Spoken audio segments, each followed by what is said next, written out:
Welcome back to Life Connect. Great to have you with me today. We're looking at a series this week of the sayings of Jesus that begin with the simple words, I am. I am.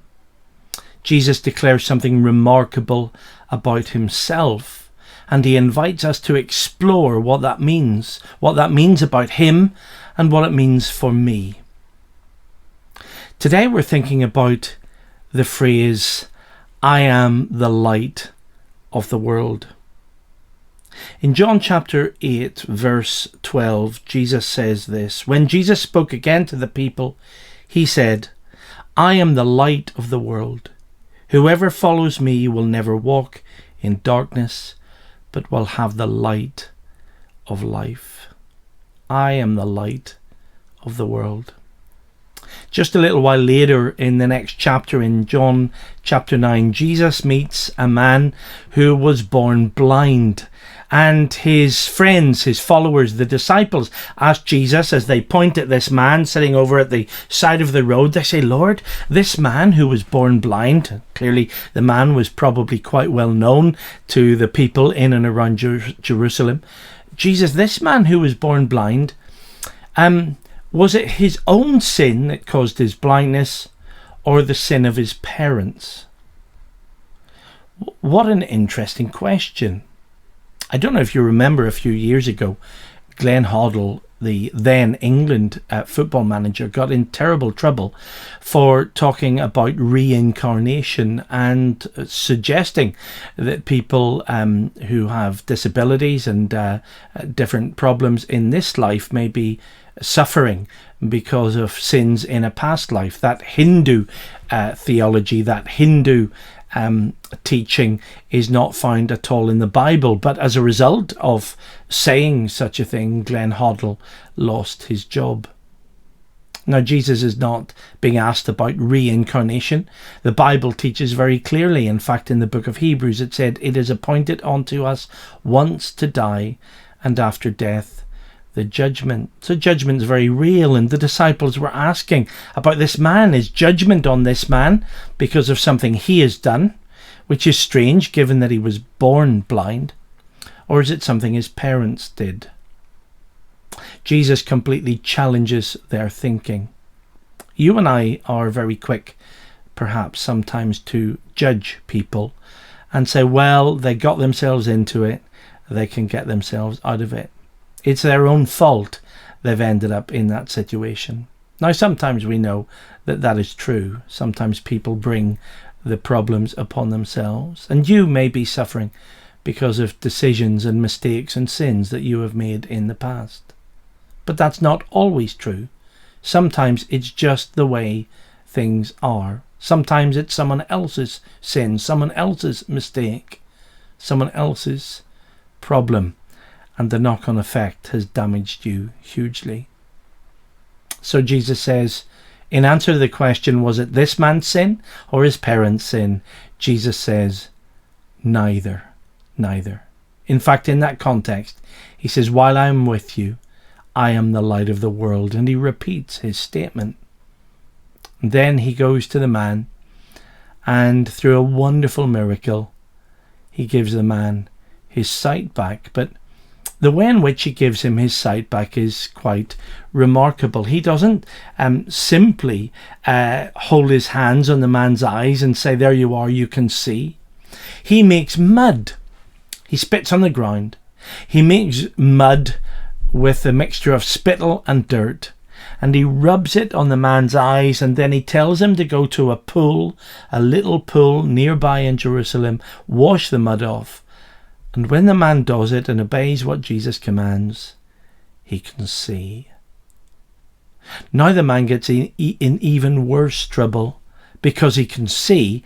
There's an argument that breaks out. Isn't this the guy that was born blind?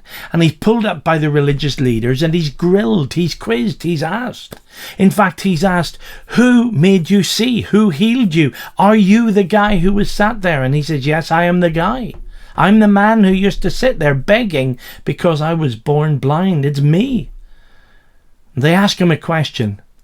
Who made you see? I don't know who it was. I don't know who gave me my sight.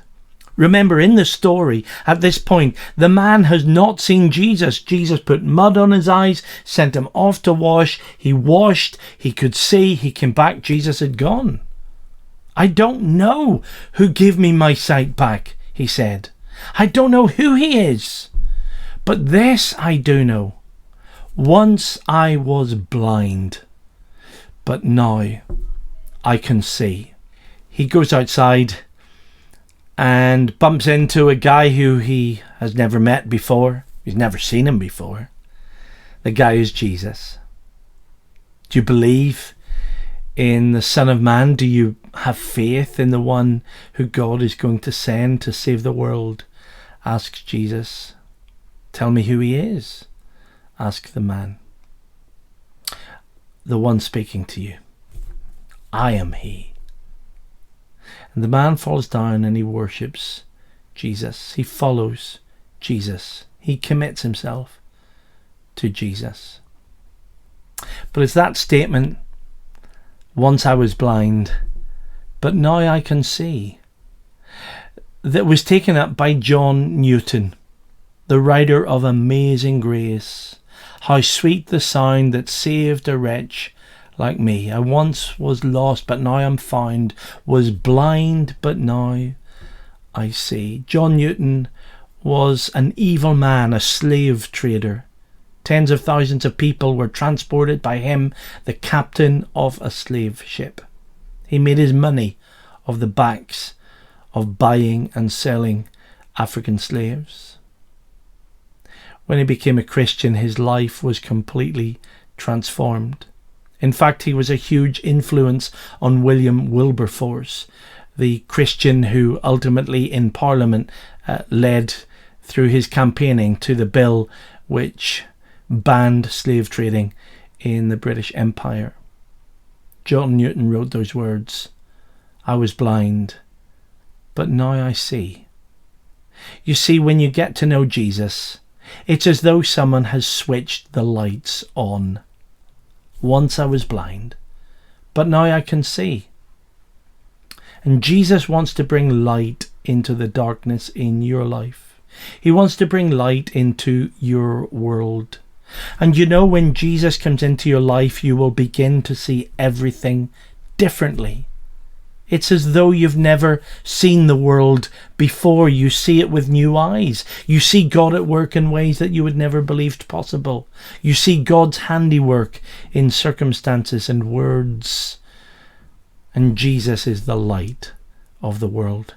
Will you allow Jesus to shine the light into your darkness, into the darkness of your heart, of your mind, to open your mind, to read the scriptures, to invite Jesus to speak to you, and you too will discover even today that Jesus is still the light of the world, a light shining in darkness. May it be that you also discover that once you were blind, but when Jesus comes in, now you can see. God bless you.